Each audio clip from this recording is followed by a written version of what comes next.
제6시로부터 온 땅에 어둠이 임하여 제9시까지 계속되더니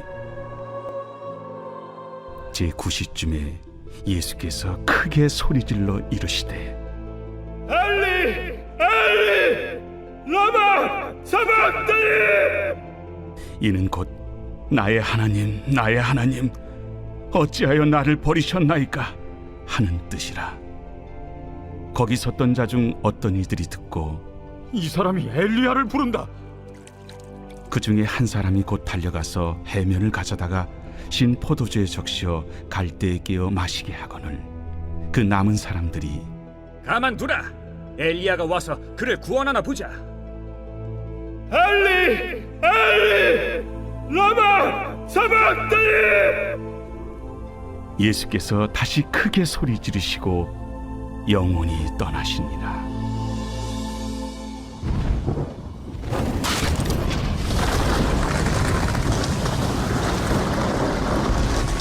이에 성소 휘장이 위로부터 아래까지 찢어져 둘이 되고 땅이 진동하며 바위가 터지고 무덤들이 열리며 자던 성도의 몸이 많이 일어나되 예수의 부활 후에 그들이 무덤에서 나와서 거룩한 성에 들어가 많은 사람에게 보이니라. 백부장과 및 함께 예수를 지키던 자들이 지진과 그 일어난 일들을 보고 심히 두려워하여 이르되 이는 진실로 하나님의 아들이었도다. 예수를 섬기며 갈릴리에서부터 따라온 많은 여자가 거기 있어 멀리서 바라보고 있으니 그 중에는 막달라 마리아와 또 야고보와 요셉의 어머니 마리아와 또 세베대의 아들들의 어머니도 있더라. 새벽을 깨우시는 우리 성도님들의 기도를 하나님께서 기뻐 받으실 줄 믿습니다. 이번 주 기도회를 통해 고난주간을 깊이 묵상하시며 큰 은혜 받으신 줄 또한 믿습니다. 오늘은 이 고난주간 중에서 예수님께서 십자가에 매달려 돌아가신 금요일입니다. 금요일에 예수님은 돌아가셨고 이 안식일 다음 날인 주일에 다시 부활하셨습니다. 이 모든 사람이 죽음을 두려워하는 이유는 죽음 이유를 그 누구도 알지 못하는 이 미지의 영역이기 때문에 그렇습니다. 하지만 우리 그리스도인들은 예수님의 부활을 목격한 증인이기에 이 죽음을 두려워하지 않습니다. 죽음 이후에 우리가 다시 부활하여 주님과 함께할 것을 우리는 믿게 되었기 때문입니다. 이를 내 마음속에 굳게 믿을 때 나에게 맡기신 이 십자가 사명을 잘 감당하실 수 있게 됩니다.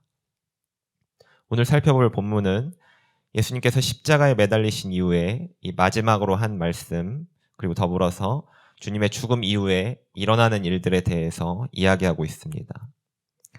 이 고난주간 첫날 예수님께서 나귀를 타시고 예루살렘에 입성하는 모습을 보여주셨습니다. 수많은 사람들이 예수님께 환호를 하고 이 종려나무를 흔들고 자신의 겉옷을 바닥에 깔면서 사람들이 외치기 시작합니다. 호산나 다윗의 자손이여. 이와 같이 찬양 속에서 입성하신 예수님께서 이제 금요일 새벽 군인들에 의해 결박당해서 대제사장 앞에 끌려가게 됩니다. 이때 멀찍이서 예수님을 따라갔던 베드로는 자신을 알아보던 이 대제사장의 여종 앞에 예수님을 3번이나 부인하고 이 주님과 눈이 마주친 순간 자신에게 하신 예수님의 말씀을 깨닫게 되고 대성통곡하게 됩니다. 이 사건 이후에 이 사내들인 공회가 소집되고 공회에 모인 대제사장과 이 백성의 장로들은 예수님께 사형을 선고한 이후에 이제 오전 5시경 빌라도에게 끌려가서 신문을 받습니다. 이 예수님이 죄가 없음을 알고 또 이 종교적인 문제와 연관되고 싶지 않은 이 빌라도는 예수님을 이 갈릴리를 통치하는 이 헤롯 왕에게 보냅니다. 하지만 헤롯 왕은 예수님을 희롱하고 다시 빌라도에게 돌려보냅니다. 이때 호송하는 로마 군병들은 이 수건으로 예수님의 얼굴을 가리고 그 얼굴을 향해 주먹질하고 누가 때렸는지 한번 맞춰보라고 하기도 하고 또 수염을 붙잡고 흔들기까지 했습니다. 이제 새벽 6시 30분 다시 빌라도에게 온 예수님은 십자가에 못 박아라라는 이 군중들의 외침을 듣게 되었고, 마지막으로 빌라도는 명절에 죄수 한 명을 놓아 보내주는 이 특사를 예수님과 바라바 둘 중 누구를 풀어줄지를 물어보지만 사람들은 바라바를 풀어주라고 말하면서 결국 예수님을 십자가에 못 박으라고 말합니다. 그러면서 로마 군인들은 채찍으로 예수님의 온몸을 때립니다. 살이 찢어지고 피가 튀고 또 서 있으실 힘조차 없게 됩니다. 이런 상황에 이제 자신을 못 박을 십자가를 지시고 이 골고다 언덕을 오르게 됩니다. 재판장에서 골고다 언덕까지는 약 800m 정도의 오르막길입니다. 온전한 상태로 이 성인 남성이 지고 올라가기도 힘든 길을 이 서 있기도 힘드신 주님은 십자가를 지고 올라가셨습니다. 이제 오전 9시가 되고 골고다 언덕에 도착하신 예수님께서는 십자가에 손과 발이 못 박히시고 머리 위에 유대인의 왕 예수라고 쓰여진 죄패를 붙입니다. 이때부터 3시간이 지난 시간이 바로 오늘의 본문이 시작되는 순간입니다. 생각해보면 우리 주님 단 하루 동안에 이 모든 일이 일어났습니다. 단 하루 동안에 자신이 3년 동안 함께 지낸 제자 가룟 유다의 배신으로 군인들에게 체포되었고, 가장 사랑하는 수제자 베드로의 3번의 부인과 그리고 이 지도자들의 심한 핍박과 수많은 매질, 채찍질, 그리고 마지막으로 이 십자가에 못 박히심까지 정말 우리가 상상하기조차 어려운 하루가 바로 오늘입니다. 45절을 보시면 제6시로부터 온 땅에 어둠이 임하여 제9시까지 계속되더니, 여기서 시간을 보면 유대인의 시간은 우리와 다릅니다. 그래서 제6시는 정오, 그리고 한낮부터 오후 3시까지 이 해가 가장 빛나야 할 시간에 이 온 땅에 어둠이 임했습니다. 때때로 우리가 삶을 살다 보면 우리의 삶에 이러한 잠깐의 어둠이 드리올 수 있습니다. 어둠에 휩싸이게 되면 내가 마치 장님이 된 것 같이 내가 어디로 가고 있는지 그리고 어디로 가야 하는지 잘 보이지가 않게 됩니다. 그리고 나의 시야가 가려져서 나의 마음속에 이 두려움이라는 감정이 올라오기 시작합니다. 이런 상황에 처하게 되면 내가 상황 판단을 잘 할 수가 없습니다. 누구나 다 할 수 있는, 누구나 다 알고 있는 이런 상식적인 판단과 생각들이 잘 하지 못하게 됩니다. 이때 나의 삶에서 이 진로를 결정할 때나 아니면 내가 자영업을 하고 있다면 무언가 업종을 선택할 때 혹은 자리를 선택할 때 이 가장 우선순위에 두어야 할 가치가 하나님이 아니게 될 수 있습니다. 내가 얼마나 이 회사에서 연봉을 많이 받을지 아니면 이 회사의 어떤 조건들이 좋은지, 그리고 가게를 차린다면 이 유동인구가 얼마나 되는지, 또 내가 어떤 업종을 해야 되는지, 이런 것들에 대해서 고민합니다.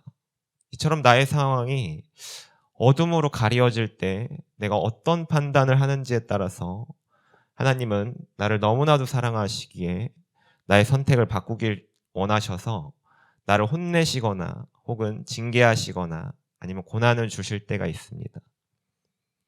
이때는 마치 하나님이 나를 버리신 것과도 같은 감정을 느끼실 수 있습니다.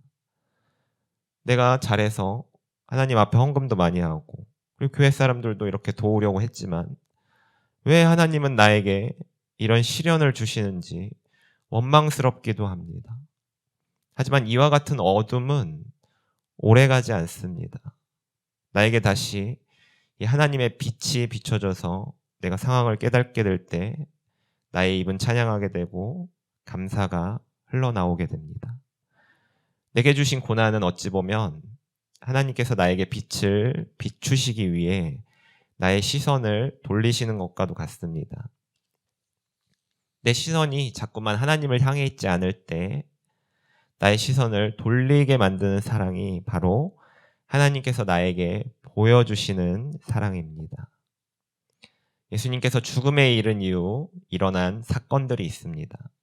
먼저는 성소 휘장이 위에서부터 아래까지 전체가 다 찢어졌습니다. 성소 휘장은 높이가 대략적으로 15m 정도가 됩니다.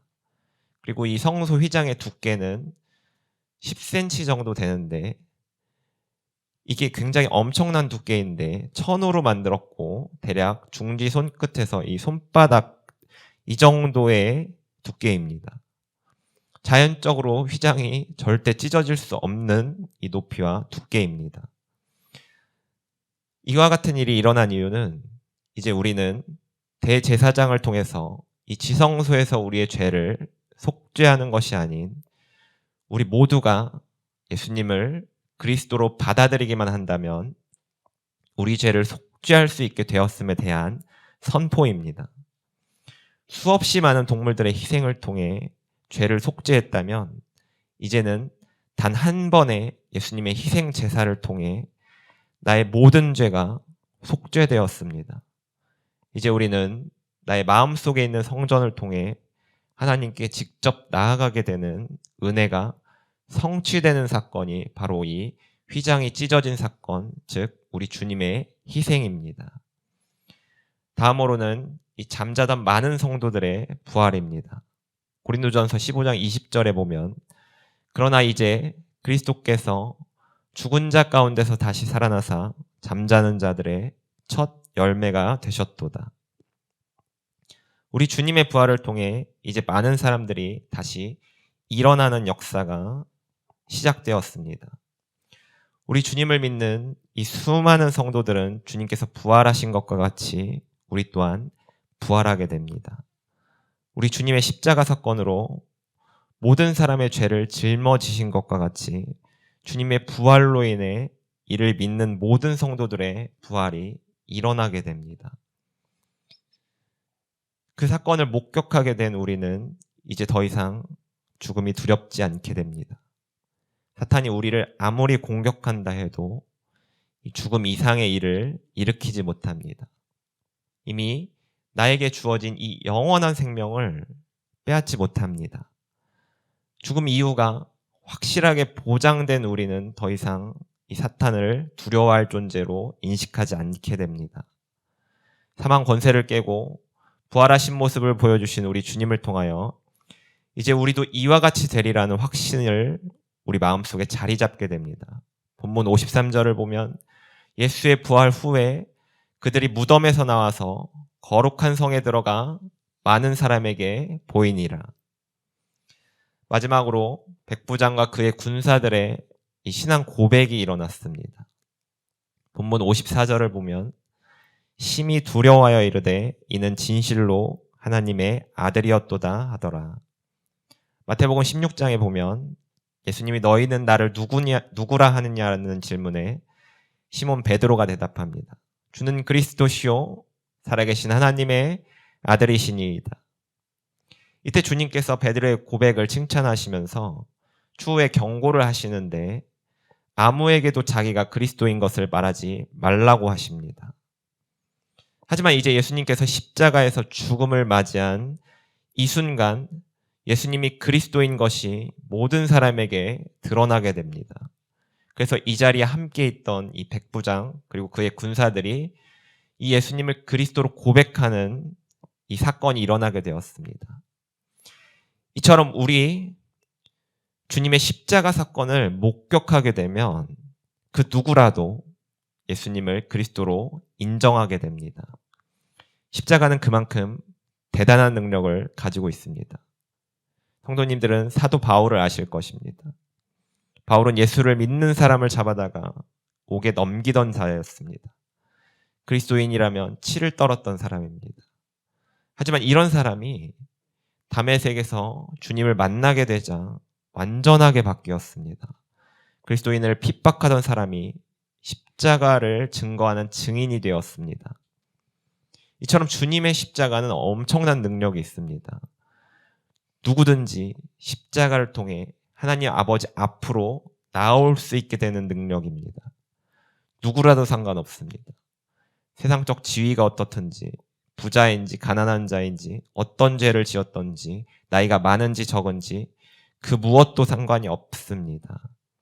단지 십자가를 받아들이게 된다면 예수님을 그리스도로 고백하게 되고 아버지께로 나아가는 능력이 바로 이 십자가에 있습니다. 사랑하는 성도님들, 이와 같이 능력을 깨닫고 받아들이게 된 우리에게 이제 오늘 하루를 통하여 우리 주님을 깊이 묵상해 보시길 원합니다. 주님의 고난을 깊이 묵상하면 할수록 부활의 기쁨은 커집니다. 매년 지나가는 부활절이 아니라 고난 주간만이라도 아니면 예수님이 돌아가신 오늘만이라도 세상을 바라보는 눈을 돌려서 주님의 크신 사랑을 깊이 묵상하고 느껴보시는 시간을 가지시길 원합니다.